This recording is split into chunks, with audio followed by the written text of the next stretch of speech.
이제 저는 북한의 평양에서 태어났고 평양에서 살다가 지난 2014년에 대한민국으로 온 한설성이라고 합니다. 북한의 평양이라고 하면 보통 우리 여기 대한민국에서는 북한 엘리트들만 사는 데 아니냐라고 얘기를 하던데요. 그 얘기 질문 들을 때마다 저도 좀 당황스럽더라고요. 엘리트만 살지 않거든요, 평양은.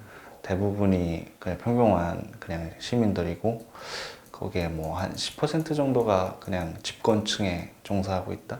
뭐, 이렇게 볼 수 있고요. 엘리트는 아니었고, 그냥 중간 정도의 삶을 살았습니다. 당연히 부모님 덕분에 그렇게 살고 있다가, 좀 편하게 살다 보니까 제가 탈북민 치고는 북한에서 그 같은 시기에 태어나서 자란 친구들 치고는 체격적인 뭔가 좀 큰 게 있어요. 그래서 키가 크다 보니까 체격도 괜찮고 하다 보니까 북한에서는 발탁돼가지고 어린 나이에 14살에 북한군에 복싱 선수로 입대하게 됐습니다. 제가 입대하겠어요 라고 제안한 게 아니고 그냥 동네 체육학교에서 복싱을 시작했는데 그걸 보고 북한군 스카우터가 와서 입대 명령서를 저로 보낸 거죠, 저희 집으로. 그래서 14살에 원하지 않던 군복무 시작했고 20살까지 아버지가 탈북하자고 제안하기 전까지 이렇게 운동을 했습니다. 그러다가 20살 되는 해 아버지가 부대에 갑자기 찾아와서 탈북하자고 제안을 했고 그렇게 탈북을 하게 됐어요. 평양에서 살 때는 제가 일찍 운동을 시작하고 군 입대를 하다 보니까 뭐 다른 친구들만큼 사회에서의 그런 추억이 많이 있지는 않습니다. 그래도 14살까지 집에서 살 때까지만 해도는 그래도 평범보다는 좀 편하게 살았던 것 같아요. 북한의 평양시에 그때 살던 주민들보다는 조금 편하게 더 살았다고 항상 아버지한테 감사하게 생각하고 있고, 그리고 편하게 사는데 조건이 있어요. 그 북한은 세습제를 어떻게 어기게 되면 평양에서 추방되는 일이 꽤 많거든요. 그래서 탈북민들 중에도 고향은 평양인데 어릴 때 부모님들하고 추방돼서 아오지에서 살다 온 분들도 계시고, 그래서 그게 제일 위험한 그런 포인트라 아버지가 어릴 때부터 저한테 잘해주는 모든 것을 아버지 본인이 해준 게 아니고 국가와 당에서 해준 거라고 세뇌 교육을 집에서도 그렇게 시켰어요. 그러다 보니까 다른 친구들보다 저는 더 편하게 세뇌에 말려들게 됐죠. 학교에서도 그렇고 어릴 때 군에 가다 보니까 군에서 또 강화된 세뇌 교육 받고, 이러다가 20살에 아버지가 갑자기 부대에 찾아와서 탈북하자고 제안을 했을 때 정말 충격이었어요. 그 계급의 원수라고 표현을 하죠. 그래서 하나누를 이고 살 수 없는 철천지 원수다 이렇게 생각해서 처단할 생각까지 했었습니다. 그러다가 결국에는 북한의 연자제라는 시스템이 있는데 그게 아버지가 역적이면 아들도 역적이고 손자 밑에까지 다 계속 3대를 이어서 역적의 집안이 되는 거죠. 그 집안은 평생 역적의 집안이 되는 겁니다. 그래서 할 수 없이 아버지를 따라 나서서 이렇게 오게 됐죠. 와서 보니까 아버지가 정말 감사했습니다. 저에게 2번의 삶을 선물했더라고요. 육체적인 삶을 태어나게 해주셨고, 그리고 자유로운 사회에서 살 수 있게 이 자유를 또 자유로운 생명을 선물해줬죠. 그래서 그렇게 아버지랑 같이 대한민국에 와서 지금 잘 살고 있습니다.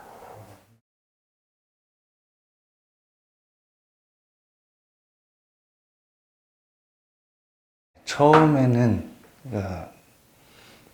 뽑히게 된 이유가 북한에서 좀 비교적 키가 큰 친구들이 있어요. 근데 어렵게 고난의 행군을 겪던 때다 보니까 기형적으로 큰 친구들이 있었죠.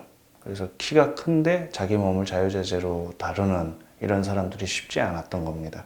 근데 저는 영양 보충을 제대로 하면서 큰 키를 보유하다 보니까 내 몸을 내 자유자재로 뭐 다루는 그런 일반적인 그냥 평범함이 있었고 그게 장점이 됐던 거죠, 북한에서. 그래서 복싱 그 국가대표 상비군이라고 할 수 있는 이제 그러니까 양성 시설 부대에 이렇게 입대를 차출되게 됐는데 거기서 훈련을 하다 보니까 한창 성장기에 있다 보니까 먹으면 먹을수록 훈련할수록 계속 몸이 불어났어요, 몸무게가. 그래서 14살에 한 170 정도 그 키에 몸무게도 57kg 이렇게 나가면서 입대를 하게 됐는데 점점 불어나다 보니까 16살에는 결국 키가 한 175 좀 넘었던 것 같고 몸무게가 69kg까지 나왔어요. 근데 북한은 국가대표가 이런 개체량을 따르는 중경기 종목이라고 하는 그 국가대표는 김정일의 방침이 있어요. 아시아 체질은 60kg 이상 체급에서는 국제경기 나가서 승산이 없다. 승산 없는데 투자하지 말라라는 그 국가 수반의 그런 기준이 있다 보니까 자연스럽게 저는 국가대표 양성 그 팀에서 탈락하게 된 거죠. 몸무게가 불어나다 보니까. 그래서 그럼 난 뭐 하지? 했다가 일반 부대, 일반 법영으로 가야 되잖아요. 법영으로 가야 되는데 그 아버지가 그럴 바치고는 복싱을 배웠으니까 군대 가서도 복싱을 해라 라고 해서 일반 군종별 대항 경기를 치르는 군 체육부대 복싱, 프로복싱 선수로 이렇게 부대를 옮기는 거를 북한에서는 조동된다고 표현합니다. 그래서 조동해서 공군사령부 체육중대로 가게 됐습니다. 거기서 복싱만 하면서 군복무를 했죠.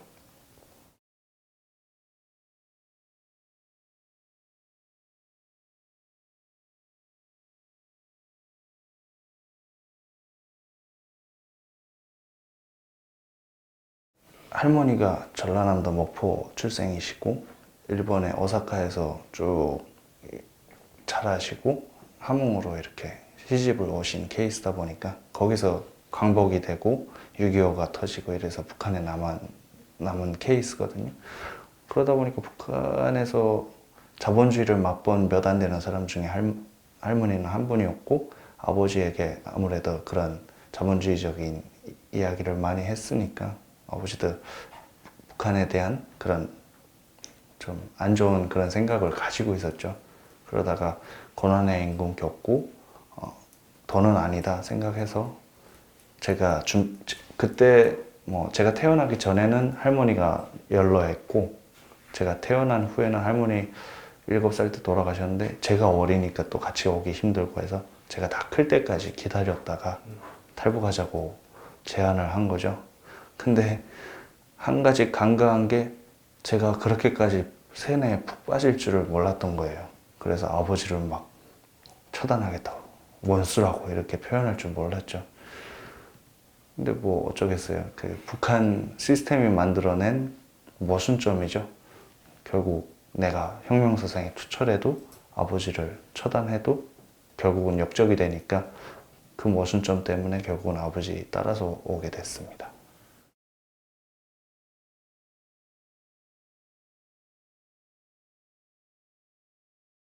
북한에는 무한한 충성을 했죠. 어려서부터 제가 쓰고 산 모든 것이 당의 은혜라고 아버지에게도 배웠고 뭐 학교에서도 배우고 다 그러다 보니까 결국엔 모든 것을 해준 그 은혜로운 곳이라고 생각을 했습니다. 열함 같은 곳이라고 생각을 했고 그때 꿈이 있었는데 운동선수로 큰 성과를 내서 지금은 입에 올리기도 좀 싫지만 김정일 장군님께 기쁨을 드리겠다. 뭐 이런 게 꿈이었고 군에 갔을 때는 진짜 목숨을 바쳐서라도 최고사령관 호위하겠다. 뭐 이런 좀 그런 생각을 갖고 살고 있었어요. 근데 아버지를 따라 할 수 없이 왔지만 오고 나서 올 때도 세뇌가 안 풀린 상태에서 반신반의하면서 아버지를 따라왔습니다. 따라왔는데 와서 딱 한 일주일 정도 만에 세뇌가 풀렸어요. 국정원에서 조사받는 기간 동안 저희 그 조사받는 그 공간 안에는 여러 가지 책들이 있는데 북한에서는 상상도 할 수 없는, 읽어볼 엄두도 나지 않는 그 김씨 가문의 가계부, 그리고 북한이라는 정권이 만들어진 그 초기부터 이런 역사에 대한 책들이 쭉 있었어요. 북한에서는 정권에 대한 위대성 책만 있었고 역사에 대한 책은 그렇게 많지 않았기 때문에 그 책들을 자연스럽게 제가 눈이 가서 읽게 됐고, 그걸 읽다 보니까 진실된 그런 자료들은 뭔가 아무리 제가 거짓으로 세뇌를 당했어도 진실된 자료 앞에서는 눈에 쏙쏙 들어오고 그게 맞다라는 걸 본능적으로 알게 됐죠. 그래서 딱 일주일 만에 그 책을 보면서 세뇌가 풀리게 됐습니다.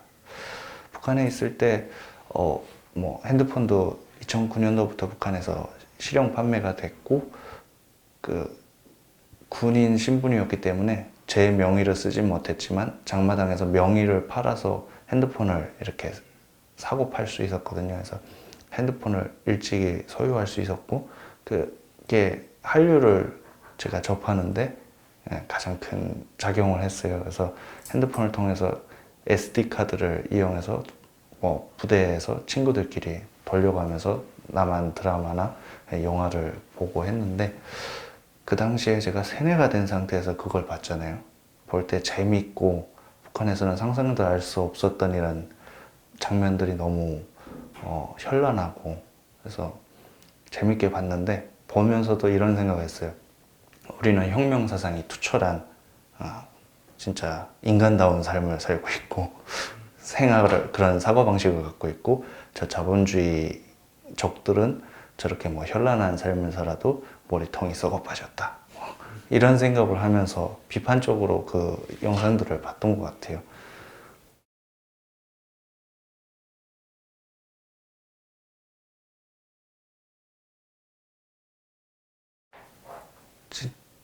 정말 그때는 삶이 내가 살아있는 게 살아있는 것 같지 않고 너무 치욕스러웠어요. 근데 그 탈북을 1년 정도 준비를 했거든요. 탈북을 1년 정도 준비를 하는데, 그러면서 제가 탈북한 위치에서 그 준비하던 곳에서 탈북민들이 보내는 그 전단지를 봤어요. 그 당시에 내가 거기서 전단지 내용을 봤을 때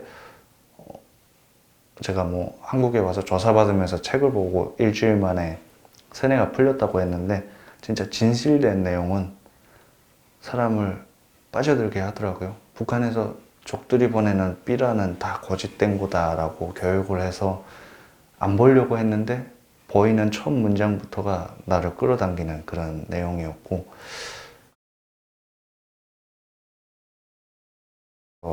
북한에서 우리가 배울 때는 김일성이 항일교대를 이끌고 진두지휘하면서 소련군과 함께 내려왔다, 광복시켰다, 이렇게 배웠는데, 삐라의 내용에는 김일성은 소련군이 내려오고 나서 그 뒤에 원산항으로 화물선을 타고 귀국해서 원산항에서 평양까지 화물 열차 두 차량에 나눠 타고 이렇게 왔다, 화차에 타고 왔다, 이런 내용들이 있었어요. 그래서 그게 너무 충격이었죠. 신처럼 믿었던 존재가 아무것도 아닌 존재였다라는 게.